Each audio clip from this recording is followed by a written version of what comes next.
Muy bien. Control de una mente sobre otra mente. Bueno, como ya sabéis, es un tema, el tema de la mente y el cuerpo que me hace cavilar continuamente. Y sin ánimo de hacerme pesado, voy a volver. Llevaba mucho tiempo sin ponerme, pero bueno, el otro día sentí la necesidad de empezar otra vez. Me vinieron ideas a la cabeza de cómo presentar el tema. Y investigando, buscando información, me topé con un descubrimiento científico hecho hace pocos meses que voy a presentar al final, ¿vale? Primero, creo que es necesario una pequeña introducción con todo lo que la hermana White y la Biblia hablan del control de una mente sobre otra, y luego entraremos el descubrimiento para que veáis cómo se ratifica lo que durante miles de años la Biblia ha ido diciendo sobre lo que sale de nuestro interior. Vamos a empezar. Empezaremos comparando dos textos. Dos textos que serán, o dos capítulos de la Biblia que serán Apocalipsis 18, me gustaría que uno de vosotros cogiera Apocalipsis 18 y el otro cogiera Jeremías 51, ¿vale? Cuando lo tengáis, por favor, decírmelo y empezaremos a hacer una comparativa de estos dos capítulos.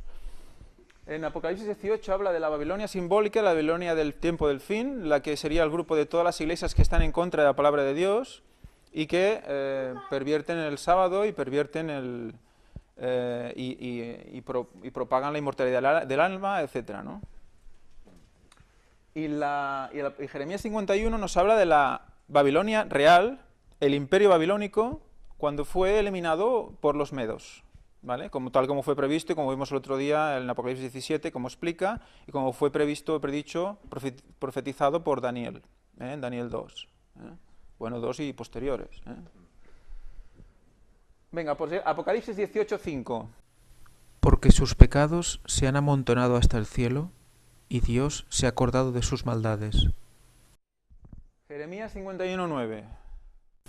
Hemos intentado curar a Babilonia, y no ha sanado. Dejadla, y vámonos cada uno a su tierra, porque ha llegado hasta el cielo el juicio contra ella, y se ha alzado hasta las nubes. ¿Veis el paralelismo? El significado es el mismo, tanto en la literal como en la simbólica. Seguimos. Apocalipsis 18, del 21 al 23. Y un ángel poderoso tomó una piedra, como una gran piedra de molino, y la arrojó al mar, diciendo: Con el mismo ímpetu será derribada Babilonia, la gran ciudad, y nunca más será hallada. Y sonido de arpistas, de músicos, de flautistas y de trompeteros no se oirá ya más en ti, y ningún artífice de ningún oficio se hallará más en ti, ni ruido de molino se oirá más en ti. Luz de lámpara no alumbrará más en ti, y la voz del novio y de la novia no se oirá más en ti, porque tus mercaderes eran los magnates de la tierra, pues por tus hechicerías fueron engañadas todas las naciones. Muy bien. O sea que está claro que Babilonia nunca más volverá a ser lo que está siendo ahora, simbólica. Jeremías 51, 26, 37, 42, 43. Y nadie tomará de ti piedra para esquina, ni piedra para cimiento, sino que serás perpetuo asolamiento, ha dicho Jehová. Jeremías 51, 37. Y será Babilonia montones de ruinas, morada de chacales, espanto y burla sin morador. Y Jeremías 51, 42, 43. Subió el mar sobre Babilonia, fue cubierta de la multitud de sus olas. Sus ciudades han quedado hechas una desolación, tierra seca y desierto, tierra en que no morará nadie, ni pasará por ella hijo de hombre. La profecía sobre Babilonia, literal, que ahora mismo la podéis ir si veis a lo que es Babilonia antigua, la vais a visitar, es exactamente esto. Totalmente desierta, nadie vive allí, nadie crece allí, nada funciona allí. Babilonia, la ciudad de Babilonia. La ciudad de Babilonia, si la vais a ver, está en Irak, según tengo entendido. Y ya veréis que en las dos se habla de una destrucción definitiva de Babilonia. Apocalipsis 18, 4. Y oí otra voz del cielo que decía: Salid de ella, pueblo mío, para que no seáis partícipes de sus pecados, ni recibáis nada procedente de sus plagas. Jeremías 51, 45, 46. Salid de en medio de ella, pueblo mío, y salvad cada uno su vida del ardor de la ira de Jehová. Y no desmaye vuestro corazón, ni temáis a causa del rumor que se oirá por la tierra. En un año vendrá el rumor, y después en otro año rumor, y habrá violencia en la tierra, dominador contra dominador. Un dominador contra otro dominador, ¿vale? Supongo que está claro, yo creo, que podemos ver y podemos decir que estos dos textos, estos dos capítulos, son paralelos. Explican la destrucción literal, y cuando explican la destrucción de Babilonia simbólica, la explican con los mismos términos y las mismas características. Esto lo hace mucho la palabra de Dios. Utiliza un suceso literal para explicar y para que entendamos mejor un suceso que va a suceder en el futuro, ¿no? Por ejemplo, la Israel antigua, que se compara con la Israel espiritual de ahora, que somos todos los que queremos, estamos bajo la promesa, ¿no? Por aceptar a Cristo como nuestro Salvador personal, ya somos parte de Israel, ¿no? Pues una vez vemos esto, vemos también que en Jeremías 51, 45, 46 ya pone un matiz más, ¿no? Dominador contra dominador, dos poderes grandes van a luchar. Vamos a ver la última comparativa, Apocalipsis 18, 2, 3. Y clamó con voz potente diciendo: Cayó, cayó la gran Babilonia, y se ha hecho habitación de demonios, y guarida de todo espíritu inmundo, y albergue de toda ave inmunda y aborrecible, porque todas las naciones han bebido del vino del ardor de su fornicación, y los reyes de la tierra han fornicado con ella, y los mercaderes de la tierra se han enriquecido de la potencia de sus deleites. Exacto. Han bebido del vino del furor de su fornicación, ¿vale? Quedámonos con esto. Apocalipsis 14, 8. Ángel, que está muy relacionado con el cuarto. Otro ángel le siguió diciendo: ha caído Babilonia, la gran ciudad, porque ha hecho beber a todas las naciones del vino del furor de su fornicación. Y Jeremías 51, 7. Copa de oro fue Babilonia en la mano de Jehová, que embriagó a toda la tierra. De su vino bebieron las naciones, se enloquecieron por tanto las naciones. Se enloquecieron las naciones. O sea, hay un matiz en Jeremías 51, 7 que no acaba de salir en Apocalipsis 18, pero que nos ayuda a entender en qué punto nos vamos a encontrar. Entonces, si nos damos cuenta un poco del tema de cómo estará mentalmente la gente que beba del vino del furor de la fornicación de Babilonia, nos damos cuenta de que en Jeremías 51, 7 nos aclara que se enloquecieron por tanto las naciones, se enloquecieron o se aturdieron, o sea, un aturdido está que no sabe dónde está. Y si a esto le pones un énfasis más, está como enloquecido, porque no sabe qué camino tomar. Y toma el camino que le lleva a perdición. Y en Apocalipsis 18, 23 hemos leído que por tus hechicerías de Babilonia fueron engañadas todas las naciones. O sea, hay una correlación entre las hechicerías y el enloquecimiento. ¿Vale? ¿Qué es el vino del furor de su fornicación?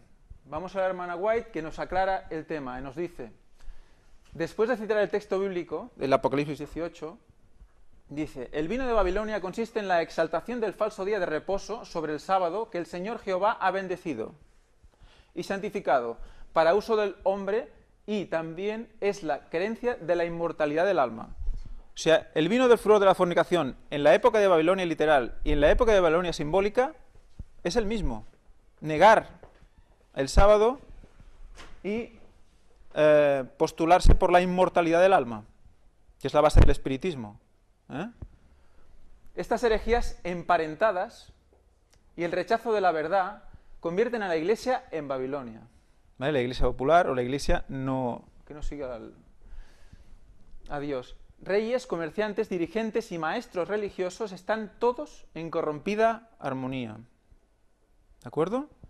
Todos para meternos en este grupito, en este gran grupo de espiritistas.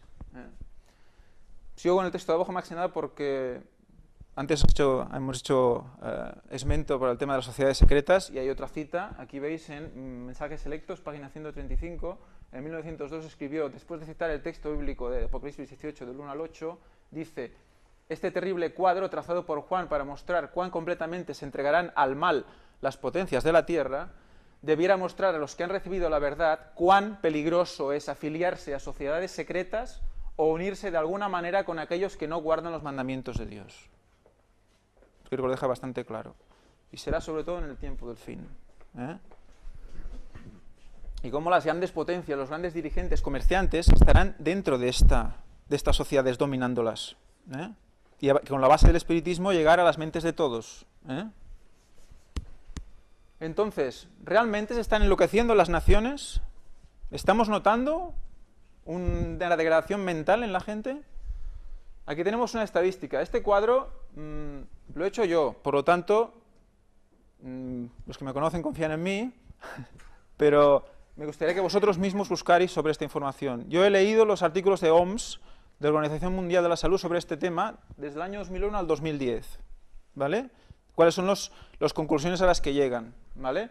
De una población mundial inicial de 6.100 millones, después de una población mundial de 6.800 millones, se detectan estos cambios de poblaciones mundiales con enfermedades mentales. Enfermedades mentales de todo tipo, Ya no estamos solo esquizofrenia o depresión, sino también déficit de atención, o sea, cualquier afección que hace que la gente tenga unas complicaciones en su vida natural, en su vida cotidiana. El aumento es notable. El aumento es notable. Aquí os pongo un asterisco, porque en algunos puntos veréis que habla de un 12% en vez de un 25%, porque solo es de los casos clínicos diagnosticados. De esto es una estimación del total de la población, porque hay mucha gente que vive en zonas que simplemente no se sabe cómo están, pero se estima, ¿vale? Entonces la estimación está por estos números, ¿de acuerdo? O sea, un aumento de un 300% si somos muy negativos, de un 35% si somos muy optimistas. En todo caso, un aumento importante, en 10 años. O sea que, imaginaros cuál es la tendencia, no es lineal, es logarítmica casi. O sea, ¿se enloquecen las naciones? Sí. ¿Estamos bebiendo el vino del furor de la fornicación? Sí, constantemente. Entonces, vamos a leer estos textos, estas citas de la hermana White, hablándonos con detalle de estas hechicerías y estos enloquecimientos. ¿Qué nos dice? Dice, Dios desea poner a los hombres en relación directa consigo mismo, o sea, con Dios. En todo su trato con los seres humanos reconoce el principio de la responsabilidad personal. Procura fomentar el sentido de dependencia, quedaros con esta palabra, personal, y hacer sentir la necesidad de la dirección personal. ¿Vale? Desea asociar lo humano con lo divino para que los hombres se transformen en la imagen divina. Se transformen. Necesitamos una transformación. Satanás procura frustrar ese propósito y se esfuerza en alentar a los hombres a depender de los hombres. ¿Vale? Cuando las mentes se desvían de Dios, el tentador puede someterlas a su gobierno. Quedaros también con este concepto. Someterlas a su gobierno. ¿Vale? Y así dominar la humanidad. Llegando a nuestras mentes, domina la humanidad. La teoría, quedaros también con esto. Tenéis que ir quedándoos con pequeños conceptos porque al final volverán a salir y nos darán una idea de hasta qué punto el plan de Satanás es para estar con los ojos bien abiertos. La teoría de una mente que controla a otra mente fue ideada por Satanás con el fin de introducirse, fijaros en que dice que es la teoría, con el fin de introducirse como artífice artificial y poner la filosofía humana donde debería estar la filosofía divina. De todos los errores aceptados entre los profesos cristianos, ninguno constituye un engaño más peligroso ni más eficaz para apartar al hombre de Dios que esa teoría. Al tanto, Ninguno constituye un engaño más peligroso. O sea que es el más poderoso de los engaños de Satanás. Por muy inofensiva que parezca, si se la aplica a los pacientes, tiende a destruirlos y no a restaurarlos. Abre una puerta por donde Satanás entrará a tomar posesión tanto de la mente sometida al control de otra mente, como de la que se arroga a ese control. ¿De qué estamos hablando? Hipnotismo, mesmerismo. Aquí Ellen White se dirige a esto, hipnotismo, mesmerismo. El mesmerismo es el inicio del hipnotismo. Se vende que una mente controla otra mente, la hipnotiza, la duerme y le mete unas consignas para que esta persona mejore, ¿vale? Pues ¿qué está pasando? Que lo que está explicando es que tanto la persona que hace este ejercicio como la que recibe ese ejercicio son los dos vías de la entrada de Satanás a la mente de los dos, ¿vale? O sea que Satanás convence a un hombre para que abra una puerta para que él pueda entrar, ¿de acuerdo? Y ahí conquista a dos, ¿vale? Y muchos otros diréis, pero si yo no me he hipnotizado en mi vida, seguro. Ahora lo vamos a ver. En estos días, cuando el escepticismo y el paganismo aparecen con tanta frecuencia vestidos con un ropaje científico, necesitamos cuidarnos en todos lados. En todos lados. Nuestro gran adversario está engañando mediante ellos a miles de personas. Con el ropaje científico, o sea, vestido de ciencia, está engañando a miles de personas. Y las está conduciendo cautivas conforme a su voluntad. Saca una enorme ventaja de las ciencias que conciernen a la mente. Empezar a pensar ahora todas las ciencias que conciernen a la mente, que os pueden venir a la cabeza, a ver a qué están dirigidas. Mediante ellas se arrastra como serpiente, imperceptiblemente, para corromper la obra de Dios. Esta entrada de Satanás por medio de las ciencias ha sido bien planeada. Mediante el conducto proporcionado por la frenología, psicología y el mesmerismo, hipnotismo, llega más directamente a los miembros de esta generación. Esta generación 1910, ¿vale? Y trabaja con ese poder que caracterizará sus esfuerzos cerca del fin del tiempo de gracia. ¿Vale?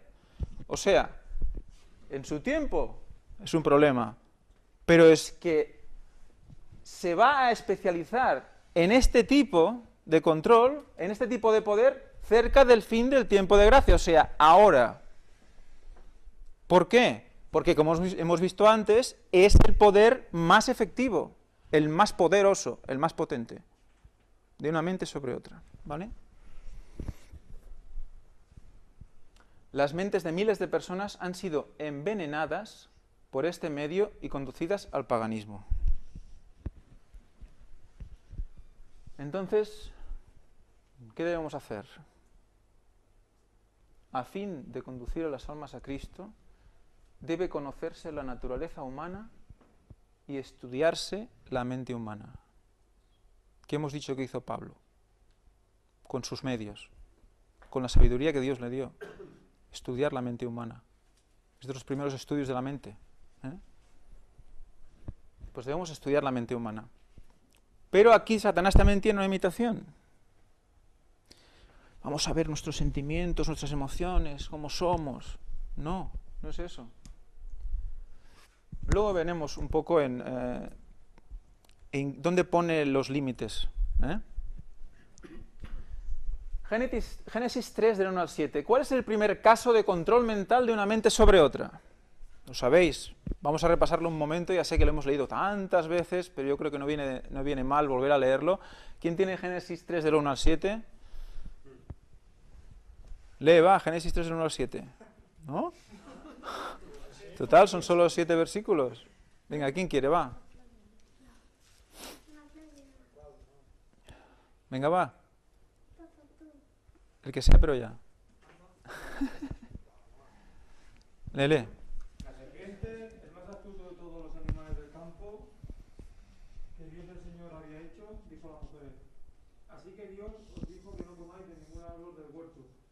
La mujer respondió a la serpiente: del fruto de los árboles del jardín podemos comer, pero el fruto del árbol que está en medio del jardín, Dios dijo: no comáis de él, ni lo toquéis, para que no muráis. Entonces la serpiente replicó a la mujer: no es cierto, no moriréis, sino que Dios sabe que el día que comáis de él, serán abiertos vuestros ojos, y seréis como Dios, conocedores del bien y del mal. Cuando la mujer vio que el árbol era bueno para comer, agradable a los ojos, y codiciable para alcanzar sabiduría, tomó de su fruto y comió, y también dio a su esposo, que comió igual que ella. Entonces abrieron sus ojos y al darse cuenta que estaban desnudos, cosieron hojas de higuera y se las ciñeron. Ahí está. Ese es el primer caso. Antes de hablar con la serpiente opinaban una cosa. Acaban de hablar con la serpiente y rápidamente opinan otra. ¿Vale? ¿Qué ha pasado aquí? Fueron abiertos sus ojos.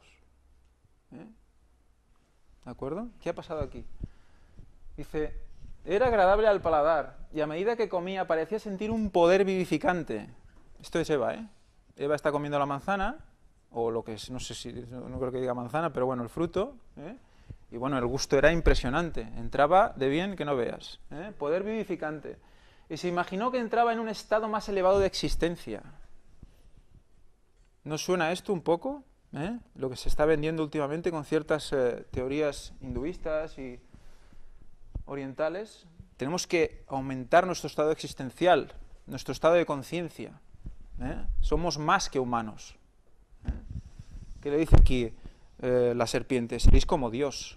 Nos está diciendo lo mismo ahora. Sin temor tomó el fruto y lo comió. Y ahora, habiendo pecado, ella se convirtió en el agente de Satanás para labrar la ruina de su esposo.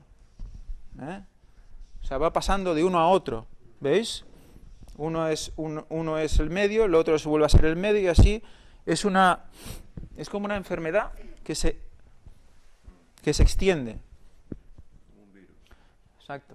En un estado de excitación extraño y anormal, en la Eva estaba, vamos, eufórica, ¿de acuerdo? Y con las manos llenas del fruto, o sea, iba con las manos llenas de fruta por ahí, lo buscó a Adán y le relató todo lo ocurrido. Le instó a comer repitiendo el aserto de la serpiente que no morirán. Lo de repetir, lo digo porque en estos sistemas se tiende a repetir lo mismo que te han enseñado, Repites lo mismo, ¿no? Es lo mismo que nosotros intentamos hacer para hablar con los compañeros con quien queremos evangelizar. Repetimos lo que nosotros sabemos, pues ellos hacen lo mismo. Es el mismo sistema. Alegó que eso debía ser cierto, puesto que no sentía ninguna evidencia del desagrado de Dios. Yo lo he comido y estoy igual. Me siento perfecta, estoy bien. Puesto que no sentía ninguna evidencia del desagrado, sino que, al contrario, experimentaba una deliciosa, alborozante influencia que conmovía todas las facultades de una nueva vida. New Age. Que le parecía semejante a la inspirada por los mensajeros celestiales. O sea, estaba sintiendo una emoción brutal. Los sentidos los tenía como colmatados de emoción. Adán comprendió que su compañera había transgredido el mandato de Dios. La única prohibición, la única que tenía. Se desató una terrible lucha en su mente. Hubo una lucha, igual que Pablo. Hubo una lucha en su mente. El amor, la gratitud y la lealtad del Creador, todo fue sofocado por el amor de Eva. Si ella debía morir, él morirá con ella. Esto es muy típico hoy en día. Morir por alguien, morir por amor. Hay mujeres que no esperan menos de ti. Que mueras por amor. Entonces aquí hay una sustitución del amor paternal de Dios por el amor sentimental de la emoción. ¿Veis el cambio? Abre los ojos, pero no los abre para bien, los abre para mal. Cambien del dominio de Dios al dominio de Satanás. ¿Por quién queremos estar dominados? Esta es la pregunta. Puesto que la serpiente había sido empleada como medium de Satanás, más claro no lo pueden decir. Está en Patriarcas y Profetas. Como medium de Satanás, compartiría con él la pena del juicio divino. Medium, ¿qué quiere decir medium? Definición, persona a la que se le considera dotada de facultades paranormales que le permiten actuar de mediadora en la consecución de fenómenos parapsicológicos o de hipotéticas comunicaciones con los espíritus. Hipotéticas, ya veremos también. ¿Vale? Entonces está claro que lo que hemos visto es que hay unas hechicerías en el tiempo de Phil que serán utilizadas cada vez más por Satanás, ¿vale? Porque es la manera más eficaz de llegar a nuestras mentes. Y dirás, ostras, pero ¿cómo lo está haciendo? Me estoy dando cuenta. ¿Cómo nos está llegando? Si cada vez lo utiliza más y es el tiempo del fin, ¿cómo lo está haciendo? Método para producir el sueño artificial. Aquí veremos el hipnotismo. El hipnotismo, como hemos visto antes también, como ella le llama también mesmerismo, ¿qué quiere decir? Pues un método para producir el sueño artificial mediante influjo personal. O sea, se tiene asumido que es la otra persona la que te provoca el sueño. Y por aparatos adecuados.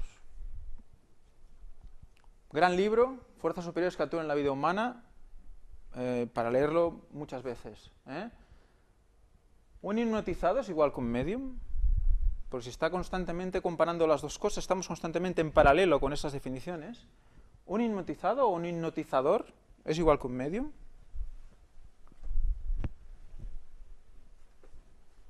Aquí tenemos un texto que no sé si vais a poder leer vosotros desde aquí. ¿Sí? Voy a leerlo, es un poco largo, pero es que yo creo que es interesante. Todo el libro nos habla de casos científicamente probados de posesiones espiritistas y de manifestación de espíritus, se juntaron grandes científicos en una coalición de muchos países para estudiar estas manifestaciones y por fin decidir si eran imaginaciones de la gente o eran reales.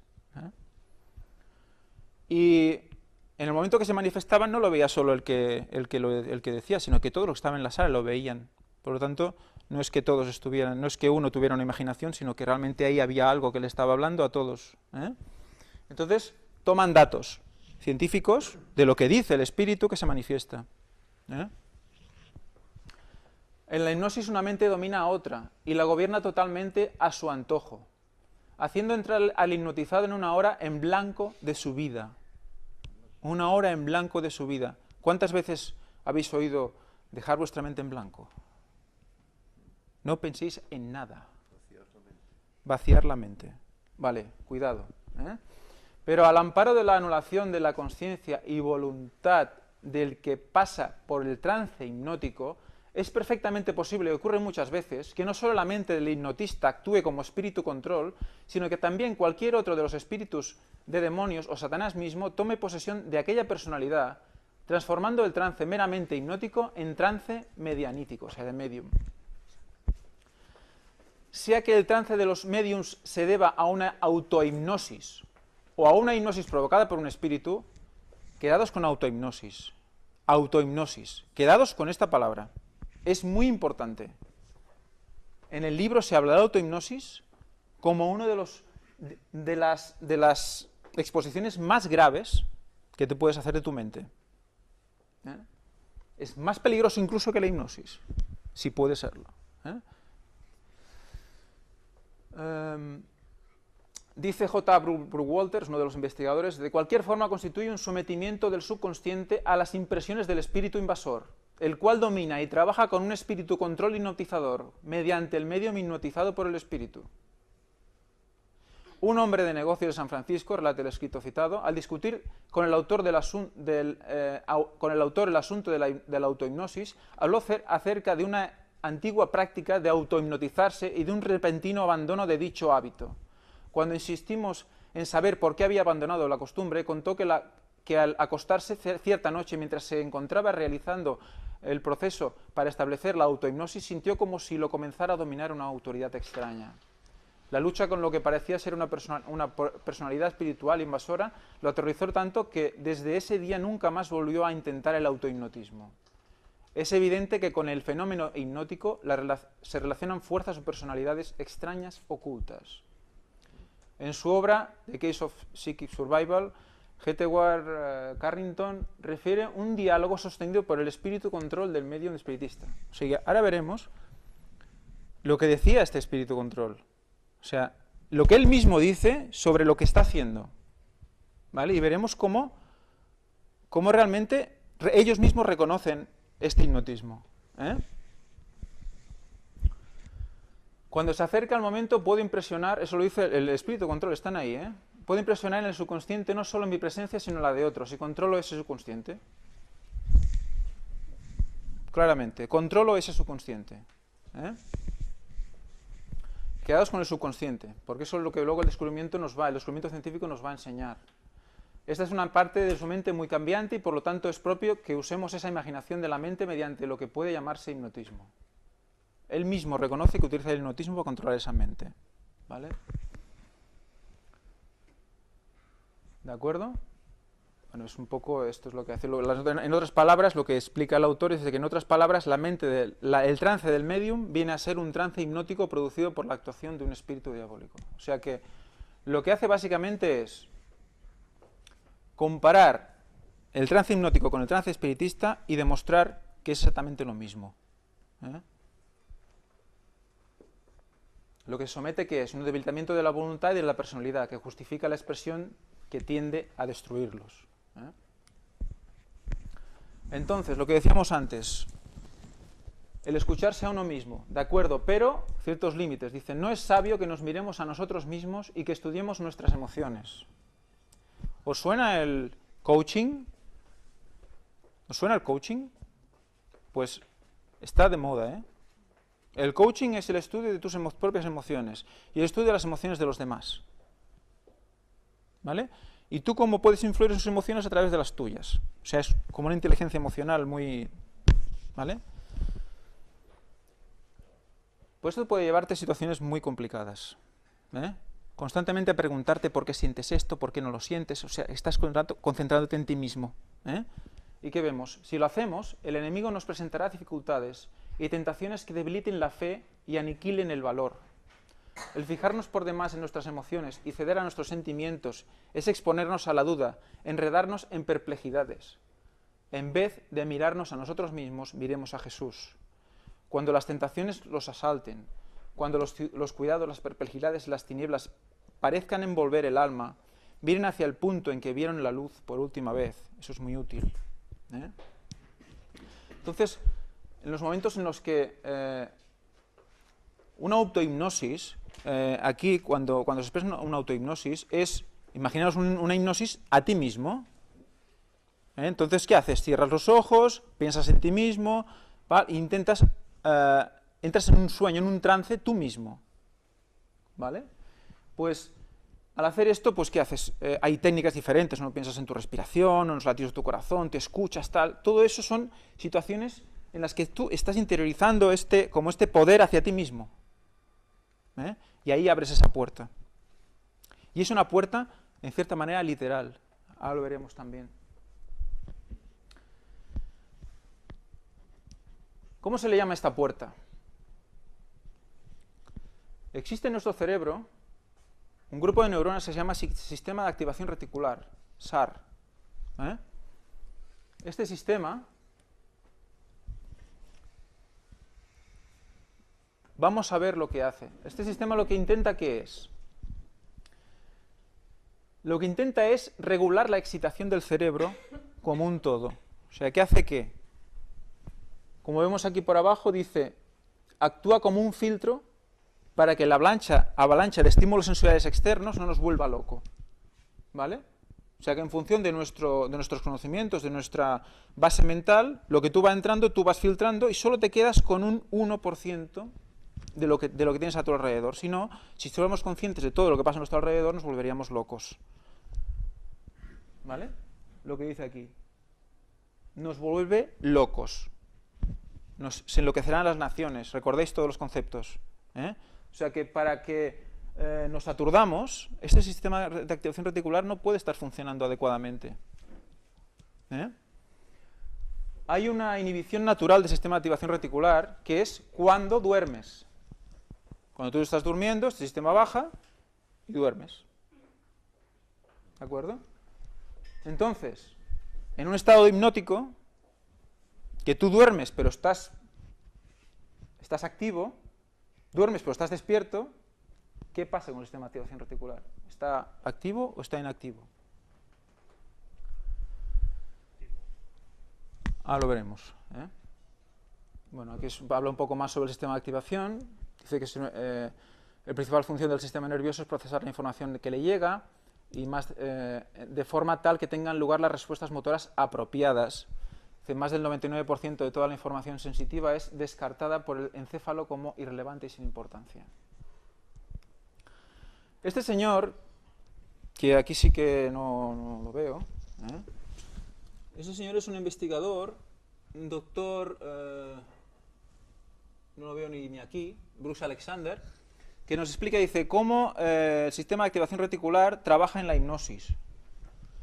Que lo vemos en inglés, pero como yo no, y vosotros tampoco, pues vamos a poner en castellano. Dice, el RAS, o el SAR, o el sistema de activación reticular, es el filtro por el que los impulsos nerviosos pasan, los sentidos. A través del proceso de hipnosis, los mensajes o sugestiones se permiten pasar sin el aspecto crítico del control del SAR. O sea, durante la hipnosis, los mensajes pasan directo al subconsciente sin que el SAR los pueda analizar. ¿Vale? Esto se puede lograr a través de la relajación, lo que el estado de hipnosis pretende e intenta llevar a cabo. A través del condicionamiento del sistema de activación reticular, uno puede permitir que el subconsciente responda de una manera distinta a un estímulo particular. O sea que si yo te pego, te tendría que doler, pero si yo te digo que no te duela, no te duele. Imaginaos el poder de la mente sobre el cuerpo. Pues te han puesto una orden nueva dentro del subconsciente.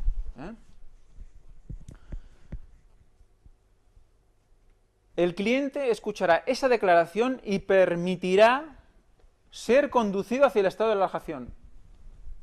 ¿Quién lo permite, al fin y al cabo? Tú mismo. Ese es el poder que tú tienes. Ese es el libre albedrío del que habla la Biblia. Tú lo estás permitiendo. Tú quieres ir a seguir a Dios, tú quieres seguir a Satanás, tú lo permites al final. O sea, te convence el hipnotizador para que tú te relajes.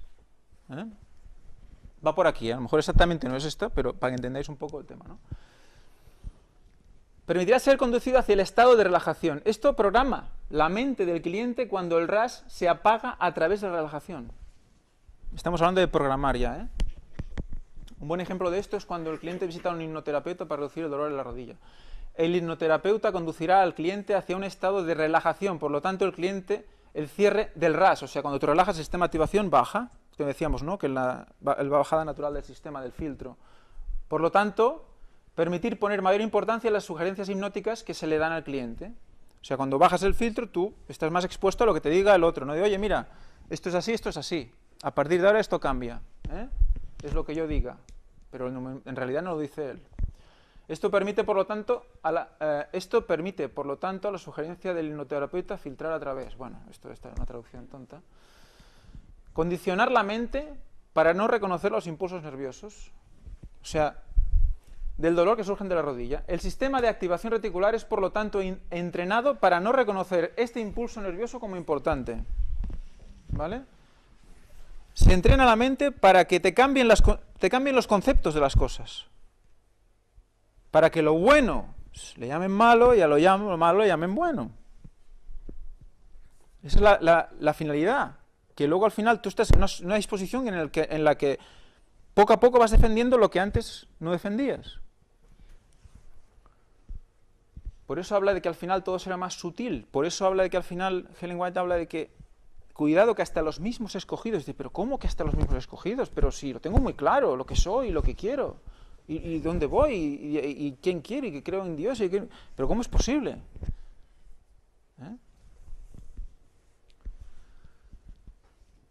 Evidentemente, y como en todo, en el tema de la hipnosis también, hay diferentes grados.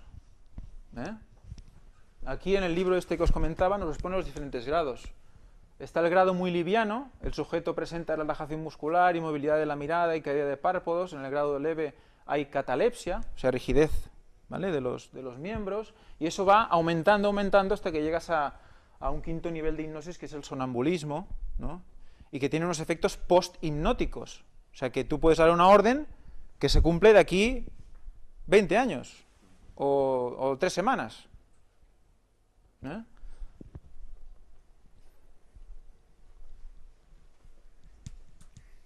Bueno, empezamos a ver ya algo de por dónde vamos. Empezamos a ver algo. Esto está escrito, que luego veremos quién es una científica muy importante que da conferencias en todo el mundo respecto a los niños, a la mente de los niños. ¿Qué nos dice? ¿Llamas a tus hijos a cenar cuando están frente al televisor y parece que están sordos? Sí, los que tienen hijos lo saben. ¿Le hablas a tu esposo o esposa mientras ve la televisión y no te hace caso? ¿Parece que está en trance? Sí. Vale, pues vamos haciendo sí en todas las casillas. Dice, pues que no te sorprenda, tu familia es normal. ¿Vale? Quiero decir, tu familia está hipnotizada frente al aparato. ¿Y por qué se da ese fenómeno? Porque la televisión no presenta imágenes.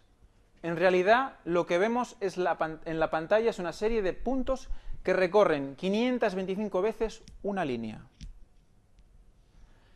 30 veces por segundo. ¿Vale? Tú no lo puedes discernir. Esto crea la ilusión de que estamos viendo una serie de imágenes como en el cine, cuando en realidad no es así. O sea, que está poniendo incluso más grave o más peligrosa la televisión que el cine. Lo interesante es que el ojo tiende a seguir a los objetos en movimiento, pero cuando el movimiento es demasiado rápido, como en este caso con la televisión, el ojo se inmoviliza. El grado muy liviano del sujeto presenta relajación muscular, inmovilidad en la mirada y caída de los párpados. Es el primer grado de hipnosis. El ojo se inmoviliza. ¿De acuerdo? Es lo mismo que estamos viendo en el libro. Por eso, si observamos a una persona viendo la televisión, vamos a darnos cuenta que no mueve los ojos, sino que permanecen quietos. Pero cuando los ojos se inmovilizan, también se desenfocan. ¿Qué os pasa a veces? Estás mirando al vacío. ¿Qué te pasa? Ostras, perdona. Mirando al vacío, no ves nada, ni miras nada concretamente. Estás como mirando una pared y no sabes bien lo que miras, ¿no? Esto, a su vez, pone a las personas en un estado similar al estado de trance. Estado también llamado alfa. Lo describen como un estado en el cual no estamos ni despiertos ni dormidos.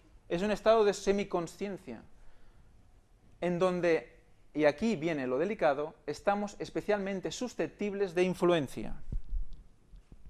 ¿Vale?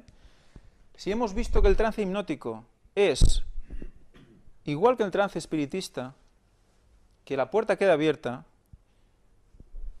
cuando nos está pasando esto, nuestra puerta se está abriendo. ¿Vale? ¿Qué entra aquí dentro? No lo sabemos. Imaginar. 525 veces por línea, 30 veces por segundo. No lo sé. Por eso hay que elegir muy bien lo que se ve.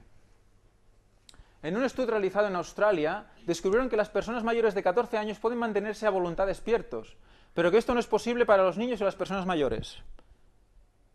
Claro, si tú estás viendo la tele y tienes la tendencia a dormirte, el RAS baja. Entonces, entran cosas. Estás como atontado. Mucha gente se duerme viendo la tele. Casi todo el mundo se duerme viendo la tele.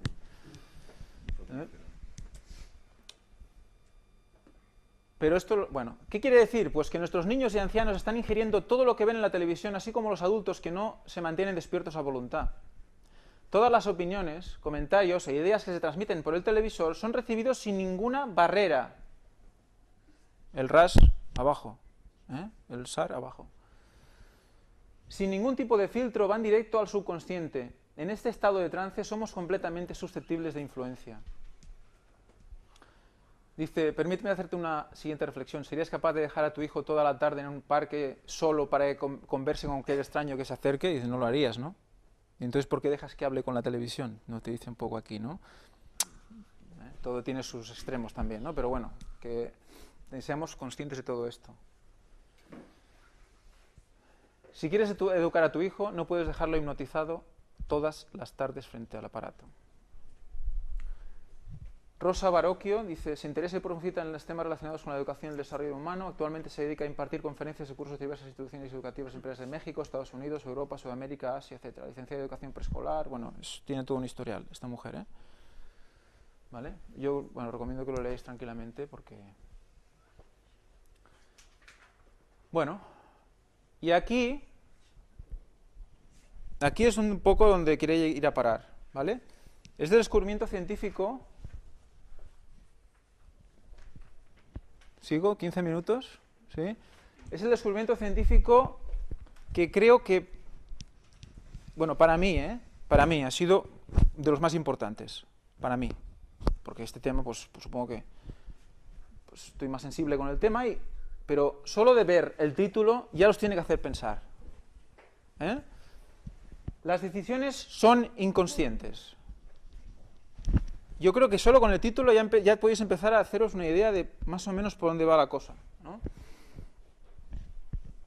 Le entrevistan al señor John Dylan Heinz, neurocientífico de Bernstein, de Alemania, y lo veréis en redes. Esto fue una entrevista que hizo el compañero Punset al señor John Dylan.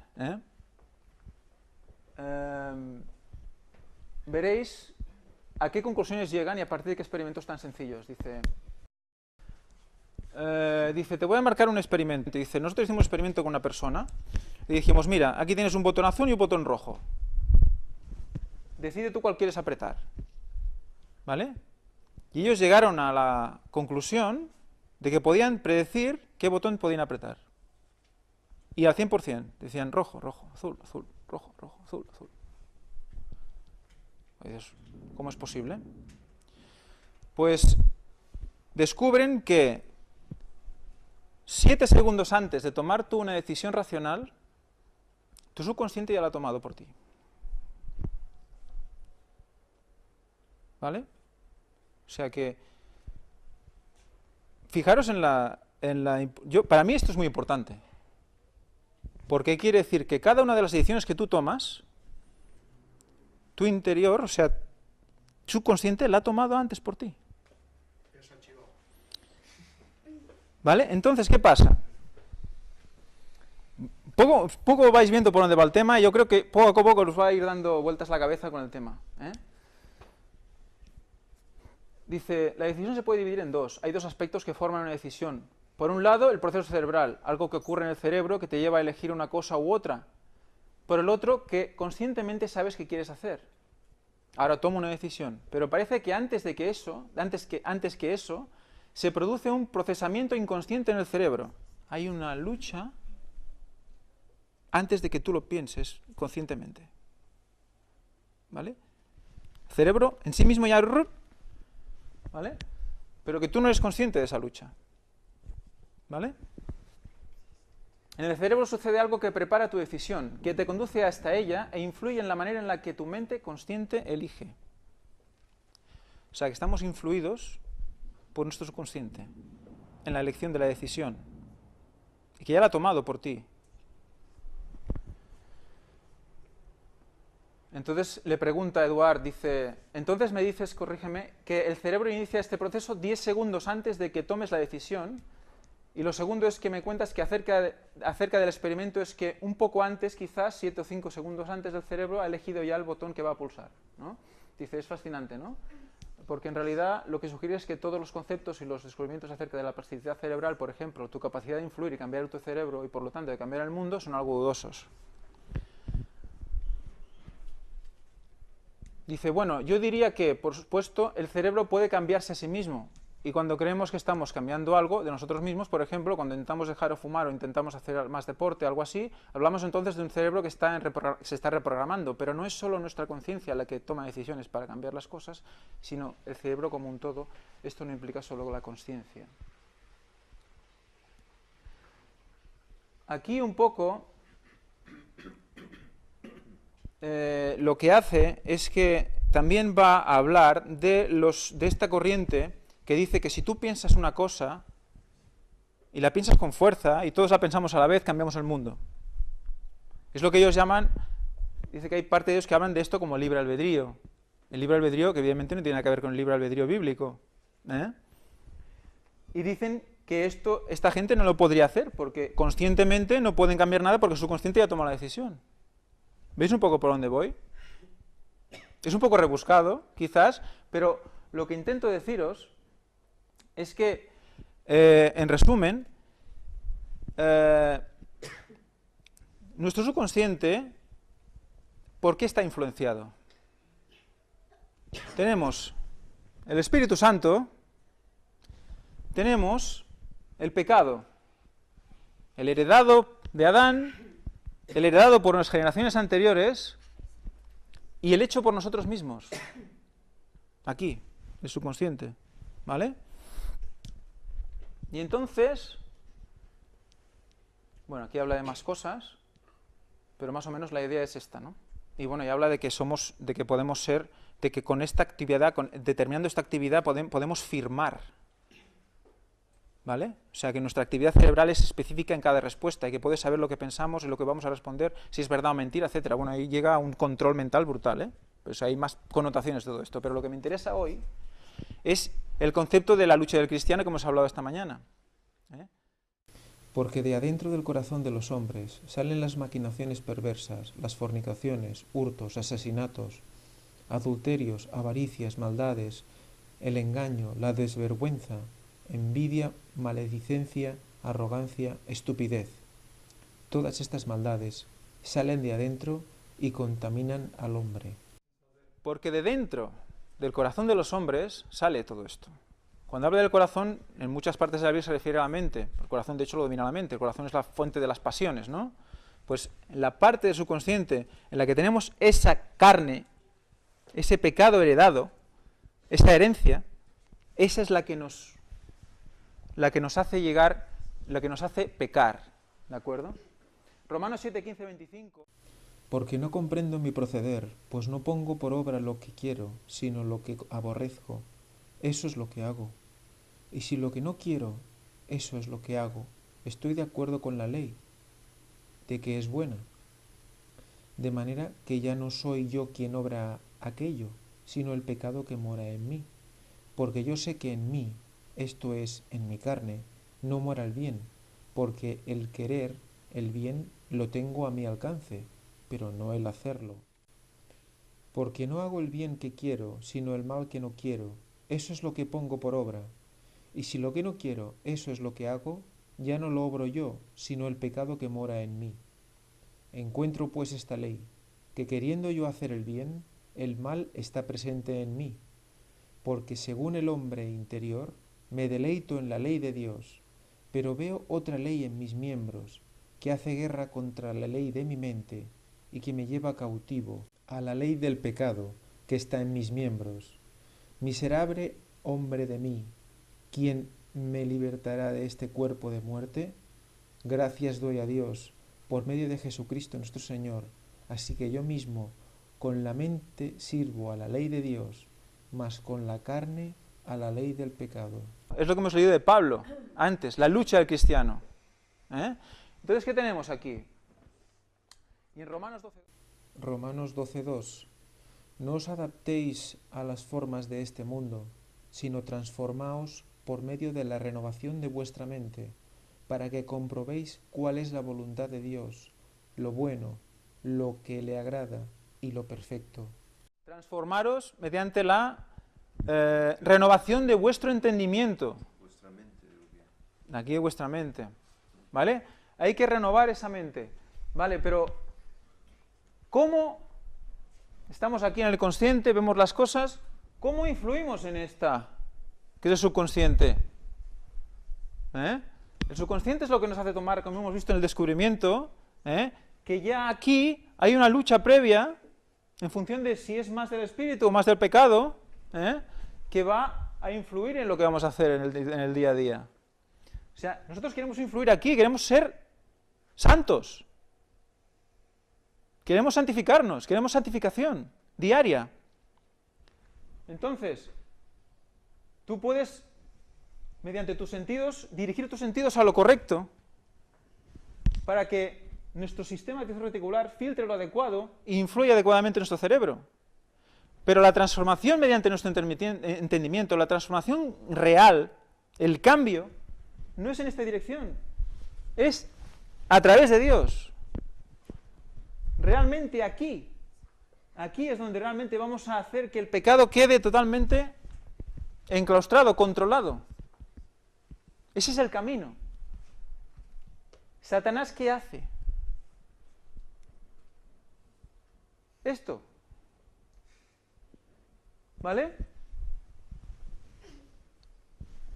Se acabó, ni SAR, ni nada, ni filtro, directo. Y cuando os pasa esto, se invierte la situación. Es el pecado el que gana terreno. Y luego nuestras decisiones, tal y como los conocimientos que adquirimos, no nos ayudan. Nos separan. O sea, es importante que recordemos 2 de Pedro 1, de 5 al 8. 2 de Pedro 1, del 5 al 8, dice: Vosotros también, poniendo toda diligencia por esto mismo, añadid a vuestra fe virtud, a la virtud conocimiento, al conocimiento dominio propio, al dominio propio paciencia, a la paciencia piedad, a la piedad afecto fraternal, y al afecto fraternal amor.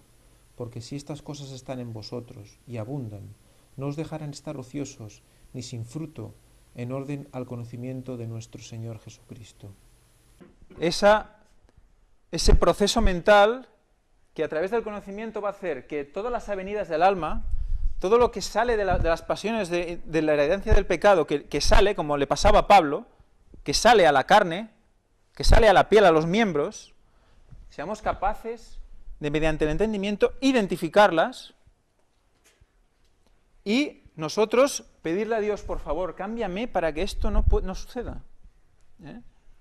Tenemos que ser capaces de ver que estamos siendo víctimas de las avenidas del alma, como Pablo era capaz. Si no somos capaces, si no intentamos identificarlas, ¿qué pasa? Que estamos simplemente siendo controlados y ya está. Y vamos haciendo, ya está. Entonces, el consciente, la parte consciente, ¿es solo un espectador? Si todo se decide aquí, ¿es solo un espectador? No es un espectador. O sí, es un espectador, pero tiene la capacidad de identificar. Por eso tenemos que aprendernos, pues tenemos los 10 mandamientos, tenemos la ley de Dios, tenemos la Biblia, tenemos todos los conocimientos que nos da el espíritu de profecía, tenemos todo. Para que esta parte eduque a este filtro, para que sepa lo que tiene que dejar pasar y lo que no. Debemos educar el filtro. ¿Veis un poco por dónde voy? Porque al final, ¿qué? Esto nos va a mandar, el subconsciente va a ser el que nos va a dirigir. Si el Espíritu Santo domina en el subconsciente, es el que nos va a dirigir. Va a tomar por nosotros la decisión 10 segundos antes. Vamos a ir bien dirigidos, vamos a ir en el camino, tal como hemos leído esta mañana. ¿Veis la importancia? Pues nada, un poco era... Creo que más o menos lo hemos hablado todo. Los frutos del Espíritu, las obras de la carne. Va a ir en función de todo esto. Vamos a dar fruto cuando nuestro interior saque los frutos. Vamos a demandar obras para nosotros cuando nuestro interior nos demande obras para nosotros, para ser egoístas. Entonces hay un poco, están las dos contexto. Bueno, y luego están las conclusiones. La gente se enloquece, se aturden y cada vez habrá más casos de todos los grados, aunque quizás aumenten más los casos leves con una sugestión más sutil. Mediante la televisión, un poco aquí, un poquito allí, la gente se va... El efecto del control de una mente sobre otra es una teoría que Satanás nos quiere hacer creer para ponernos en sus manos. O sea, no es verdad que yo influya en ti, a nivel de cambio interior. O sea, yo no puedo meterme en tu mente. Es Satanás el que lo hace. Por eso dice, es una teoría. Helen White al principio, ¿os acordáis? La teoría de un control de una mente sobre otra. No es posible. Es Satanás el que la controla. Hipnosis, autohipnosis, meditación trascendental, todo esto. Con la autohipnosis, la meditación trascendental es un sinónimo. O sea, concentración en uno mismo, la energía que vuelve a entrar por el tercer ojo, etcétera, etcétera. Todo esto es no proyectarla a Dios. No. La estás proyectando a ti mismo, estás abriendo esas puertas tú mismo. Es autohipnosis. En realidad, es Él quien controla finalmente estas mentes. Hace que nos concentremos en nosotros mismos. Vamos a la siguiente conclusión. La hipnosis y sus derivados y el trance espiritista tienen la misma fuente, Satanás, y comparten la misma técnica, el dominio del subconsciente para gobernar el alma. Luego vemos que hemos visto que la autohipnosis y sus homólogos meditación trascendental, yoga, reiki, etc. Es la exposición más peligrosa al control del subconsciente por parte de Satanás. O sea, cuando nos hipnotizamos a nosotros mismos, tener en cuenta la cantidad de gente, la cantidad de supuestos expertos que venden incluso mediante conversación telefónica o por CDs, DVDs, sus propias técnicas de autohipnosis. Con estas técnicas os proporcionan pues una supuesta paz mental antes de ir a dormir, cuando ya el SAR, el sistema de activación reticular, está más tranquilo, más inhibido, más relajado, y aprovecha para autosugestionar vuestras mentes. Es extremadamente peligroso, como hemos visto en el estudio del compañero Fernando Chaik. La quinta de las conclusiones a la que llegamos con el estudio de hoy es: el sistema de activación reticular tiene un papel clave en mantener la cordura de nuestro cerebro. Dios lo puso para proteger nuestro subconsciente de los ataques directos del enemigo, y Satanás pretende desactivarlo a toda costa, para así acceder al subconsciente y ¿qué? Reprogramarnos. Nosotros tenemos dos posibles programas: el programa que nos instala Satanás y el programa que nos instala Dios mismo. ¿A cuál queremos nosotros ceder? Porque al final es esa la elección que tenemos que hacer. Hay diferentes grados de control mental en la función del tiempo, la exposición, de lo profundo de la hipnosis a la que está siendo sometido. O sea, ¿cuál es la mejor prevención para evitar el dominio de Satanás en una mente sobre otra? La no exposición. ¿Qué nos dice la palabra de Dios? Antes de tocarlo, corte el brazo, antes de mirar, quítate el ojo, algo así, ¿no? ¿Es parecido a esto lo que dice? Pues no hay que exponerse. No seamos presuntuosos, digamos, no, y es como estoy con Dios, a mí no me afecta. No, espera. Te va a proteger quizás si entras de manera involuntaria o una exposición, pero si tú dices, no, yo aquí puedo, ¿no? La conclusión otra: la televisión provoca estados hipnóticos, eso está claro, lo hemos visto. Bueno, y la ciencia ha demostrado que el subconsciente decide unos 7 segundos antes que el consciente, o sea que ya está influyendo la decisión. O sea que si tú dentro no tienes la transformación interna hecha, las decisiones están condicionadas. Por eso es tan importante. O sea, un poco lo que me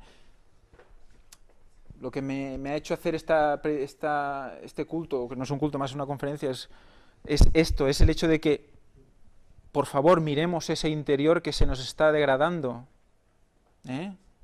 Porque estamos bebiendo del vino. Eso es lo que tenemos que tener en cuenta. Este descubrimiento implica la demostración de que nuestra mente está siendo gobernada e influida en todo momento por el subconsciente, y que debemos elegir quién la va a gobernar. Esa es la base del verdadero libre albedrío y de la lucha del cristiano.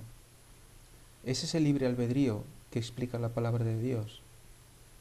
No es el libertinaje, la libertad porque sí, es la libertad de elegir entre el bien y el mal, la libertad de decidir quién queremos que nos reprograme.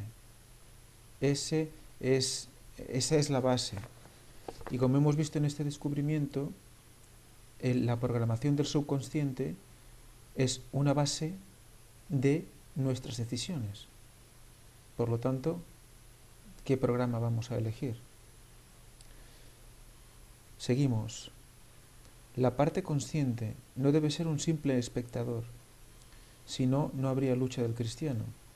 La parte consciente debe analizar las avenidas del alma y evaluar si son obras de la carne o fruto del espíritu. Si es lo primero, hay que encomendarse a Dios en oración para que Él, y solo Él, actúe sobre nuestro subconsciente a través del Espíritu Santo, inhibiendo los efectos del pecado. Solo la madurez espiritual nos ayudará a discernir, y ésta se conseguirá mediante el verdadero amor, a través del dominio propio y del conocimiento. De esta manera mantenemos entrenada la parte consciente, concentrándonos en aportar inputs que ayuden a nuestro cerebro a controlar a la carne. Leer, leer y leer, con oración, la Biblia y el espíritu de profecía, así como cuidar vuestro cuerpo, nuestro cuerpo. para obtener el verdadero equilibrio. ¿Cómo vamos a educar a ese filtro que está ahí, el SAR, y que hace que nos fijemos en las cosas, en ciertas cosas?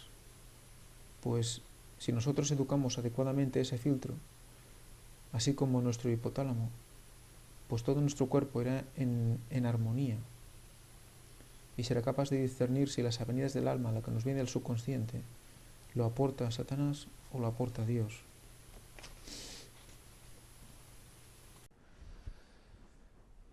Y bueno, y la tercera conclusión es que resulta que es la enésima imitación de Satanás. Y es que el vídeo esta conferencia, esta entrevista, al final acaba diciendo, hay un vídeo explicativo que dice, tranquilos, todo esto que pasa en nuestro interior, este mal que sale y tal, es un resquicio evolutivo.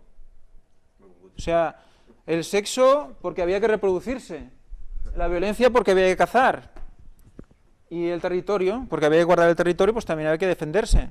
O sea que eso ya nos viene dentro, y tranquilos, aceptaros como sois. Y a eso sumarle la sugestión de los anuncios y tal, y entonces tendréis lo que somos ahora. ¿Vale? Por lo tanto, ¿qué pasa? Que entonces están justificando el pecado.